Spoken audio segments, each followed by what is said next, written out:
Hello everyone, welcome back to our channel. I am Sejal और आज हम अपने पदार्थ विज्ञान की सीरीज़ का नेक्स्ट पार्ट शुरू करेंगे जो कि है विशेष विज्ञानीय। इससे 5 नंबर का क्वेश्चन आपके यूसीज में बहुत इजीली बन सकता है। चलिए जानते हैं ये क्या होते हैं।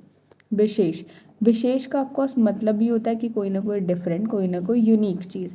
विशेषिक दर्शन ने इसको 5वां पदार्थ माना है, जबकि जो तो चरक संहिता है उन्होंने सामान्य, विशेष, समवाय मतलब दूसरा स्थान माना है। ठीक है, तो विशेष पदार्थ को सबसे पहले तो क्या बोला गया, परमाणुओं के सिद्धांत से माना गया है। मतलब कि एक परमाणु का दूसरे समान जातीय परमाणु से जो अंतर है वो विशेष द्वारा ही बताया जाता है। मतलब कोई एक एटम दूसरे एटम या दूसरे मॉलिक्यूल से किस तरीके से डिफरेंट है वो विशेष ही बताता है। ठीक है, फिर इसकी निरुक्ति क्या है, विगत शेषो यस्मातः, मतलब विशेषता युक्त या फिर जिसका कोई अनोखा चिन्ह हो। डेफिनेशन क्या है, नित्य द्रव्य वर्त्यो व्यावर्तका विशेषा, मतलब जो नित्य द्रव्य में रहने वाला हो उसे विशेष कहते हैं। जो कि पृथ्वी, वायु, अग्नि, जल और मतलब परमाणुओं से नित्य द्रव्य में रहता हो उसको हम विशेष बोलते हैं। ठीक है, देन आता है सामान्य और विशेष जो है उनके जो ज्ञान है वो बुद्धि की अपेक्षा होते हैं। मतलब बुद्धि को क्या करते हैं वो उसके ऑपोजिट जाते हैं। ठीक है, फिर क्या बोलता है ये, चरक संहिता के अकॉर्डिंग इसकी डेफिनेशन होती है, हाश्व हेतु विशेषश्च विशेषस्तु पृथक्त्व कर्म और विशेषस्तु विप्रिय। मतलब कम करने का जो कारण है उसे विशेष कहते हैं। जो पृथक्त्व मतलब अलग करने की जो अलग करना जो होता है ना वाली जो बुद्धि होती है उसको हम विशेष कहते हैं। जो विपरीत भाव का बोध कराता है उसे भी हम विशेष कहते हैं। ठीक है, जो सबसे अंतिम हो, नित्य द्रव्य में रहता हो, उसे भी हम विशेष कहते हैं।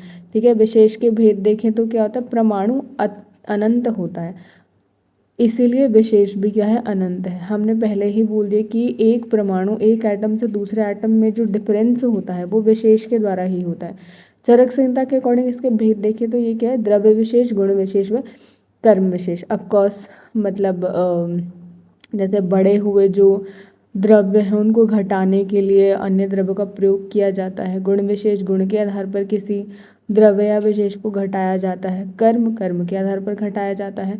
फिर चक्रपाणी के अकॉर्डिंग क्या है, विरुद्ध और अविरुद्ध। विरुद्ध मतलब कि शरीर के संपर्क से हास्प का कारण होता है। जैसे कि वात से विपरीत गुण वाले द्रव्यों का प्रयोग से वात का शमन होता है। और अविरुद्ध में क्या होता है, हास्प या वृद्धि का कारण नहीं होता। पृथ्वी का अनुष्ण शीत स्पर्श वात के शीततप से न हो तो हास्प करता है। ठीक है, अब इनकी महत्वता देखें तो क्या होता है, विपरीत विषयों से चिकित्सा की जाती है। ऑफकोर्स कोई चीज़ बढ़ी हुई है, हमें उसको घटाने के लिए हमें उसके ऑपोजिट चीज़ें देनी पड़ेंगी। ठीक है, ये चीज़ होती है। उसके बाद क्या होता है, हम जो है ना इसमें क्या कर सकते हैं, गुण विशेष, कर्म विशेष और द्रव्य विशेष कर सकते हैं।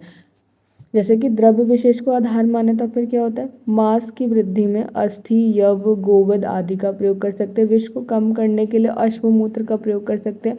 जांगम विष को कम करने के लिए स्थावर विष का प्रयोग कर सकते हैं। और गुण विशेष के अंदर क्या होता है, कफ वृद्धि में रुक्ष, लघु, उष्ण, तीक्ष्ण, विशुद्ध द्रव्यों का प्रयोग कर सकते हैं। कर्म विशेष में कफ वृद्धि में व्यायाम करना चाहिए।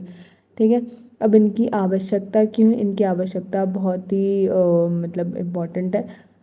कि क्या होता है, मतलब कि जैसे कि पूरी की पूरी जो गोवत्व जाति है वो किसी भी घोड़े से कैसे अलग है उसके लिए जो है ना क्या होता है, विशेष का यूज़ होता है। अब इसकी आयुर्वेद में उपयोगिता जानते हैं। चिकित्सा के अधिकतर जो सिद्धांत है वो विशेष के बेसिस पे है। उसमें भी स्पेशली देखें तो गुण विशेष पे है। ठीक है, गुण विशेष पे है। और व्याधि के सापेक्ष निदान में विशेष का प्रयोग होता है। शरीर के रचनात्मक ज्ञान में भी विविध अवयवों का प्रयोग जो है वो विशेष के कारण ही होता है। रोग व रोगी परीक्षा का जो आधार है वो भी विशेष के कारण ही होता है। फिर क्या आता है, सामान्य वृद्धि, सामान्य विशेष सिद्धांत। ये अलग से ही अपने अकॉर्डिंग एक बहुत इम्पॉर्टेंट टॉपिक है।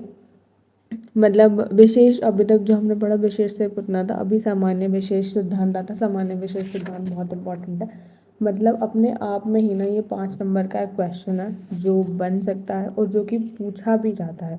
ठीक है, सबसे पहले तो ऑफकोर्स चरक संहिता की ही देन है ये।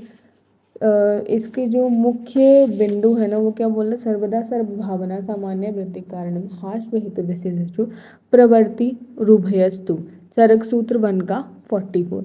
मतलब सामान्य जो है वो सभी भाव पदार्थों की वृद्धि करता है और विशेष सभी के हाश्व का कारण होता है। ये होता है सामान्य विशेष सिद्धांत में, ये चिकित्सा का मूल सिद्धांत है।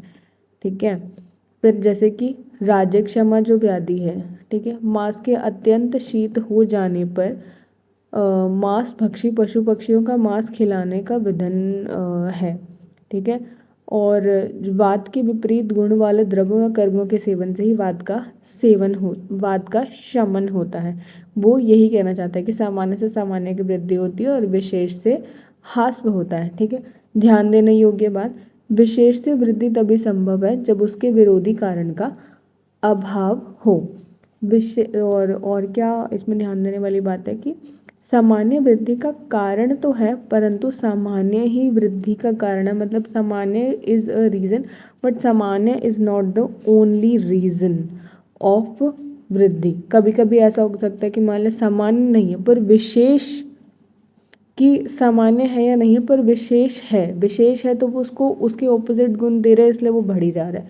ठीक है, ये हो रहा है। फिर मतलब ये मुझे ऐसा लगता है कि ये वाइवा पॉइंट ऑफ व्यू में पूछा जा सकता है तुमसे, तो एक बार इसको देख लीजिएगा कि क्या बोलना चाह रहा है। कि चक्रपाणी के अकॉर्डिंग क्या है, चक्रपाणी ऐसे बोलता है कि प्रवृत्ति रुभयस्तु, प्रवृत्ति उभयस्तु का क्या मतलब है अकॉर्डिंग चक्रपाणी। इसमें जो उभय, उभय में तो सामान्य और विशेष दोनों आ गए और प्रवृत्ति का अर्थ क्या है, शरीर में बोला गया है।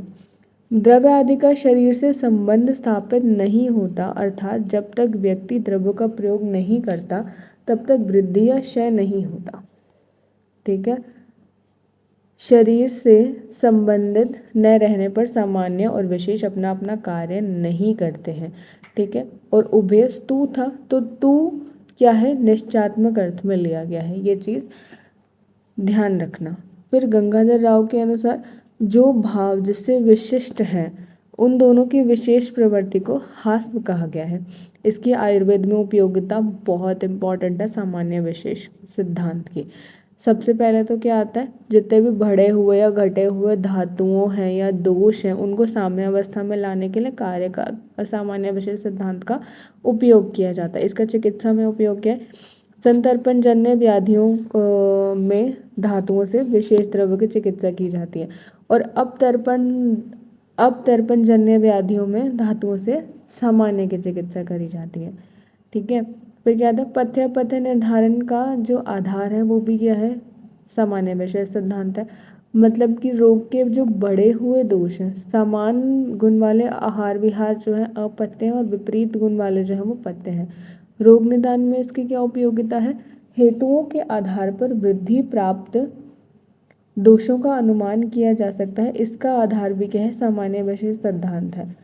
दोषों के सामान्य गुण के धातुओं के विपरीत गुण के आहार विहार स्रोतों को दूषित करने वाले होते हैं। ठीक है, फिर साधर्म में और वैधर्म में, सामान्य और विशेष में, सामान्य और विशेष दोनों नित्य हैं, भाव पदार्थ हैं और क्या आता है, द्रव्य गुण कर्म में रहते हैं, दोनों के दोनों क्या है, बुद्धिगम्य। और इनके ऑपोजिट में क्या आता है कि जाति का बोध कराते हैं और वो इंडिविजुअल का बोध कराते हैं। ये एकत्व होता है, वो पृथ्वीकत्व होता है, वो वृद्धि का कारण है, ये हास्व का कारण है। वो तुल्यार्थता है, ये अतुल्यार्थता है।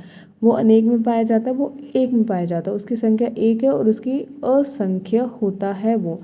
ठीक है, दैट्स इट फॉर द सामान्य विशेष सिद्धांत। बहुत इंपॉर्टेंट है, 5 मार्क्स का क्वेश्चन बहुत इजीली कैरी कर सकता है। इवन विशेष भी अपने आप में बहुत इंपॉर्टेंट है।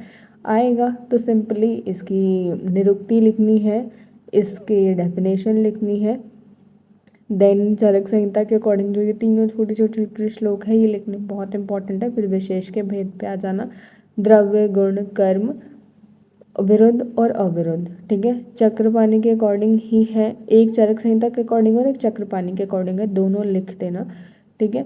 फिर इनकी उपयोगिता का क्या है आयुर्वेद में, और इनकी विशेष महत्व क्या है, ठीक है। देन आता है सामान्य विशेष सिद्धांत। सामान्य विशेष सिद्धांत का जो ये श्लोक है, सर्वदा सर्वभावनाम, बहुत इंपॉर्टेंट है, इसका सूत्र भी याद रखना। फिर मतलब कि कुछ बातें लिख रखी हैं इसी सिद्धांत से रिलेटेड, कुछ उदाहरण लिख रखे हैं, वो देखना। फिर चक्रपाणी के अकॉर्डिंग क्या है, प्रवृत्ति उभयस्तु का क्या मतलब है वो इसने बताया है, वो देख लेना। हो सकता है तुमसे, अगर तुम्हारी बुरी किस्मत है तो तुमसे वाइवा में पूछा जा सकता है। देन इसकी आयुर्वेद में इम्पोर्टेंस देख लेना। फिर इसमें साधर्म वैधर्म है, वो तो ठीक है कि इतना कुछ बहुत ज़्यादा नहीं है, ठीक है। बट कंटेंट बढ़ाने के लिए तुम लोग लिख सकते हो सामान्य विशेष सिद्धांत के अंदर। So that's it for the विशेष। अच्छे से पढ़ लेना इसको, पूरे के पूरे चैप्टर को। और कोई भी डाउट हो तो कमेंट सेक्शन में लिख देना। And if this video finds helpful for you so please like the video. Thank you so much.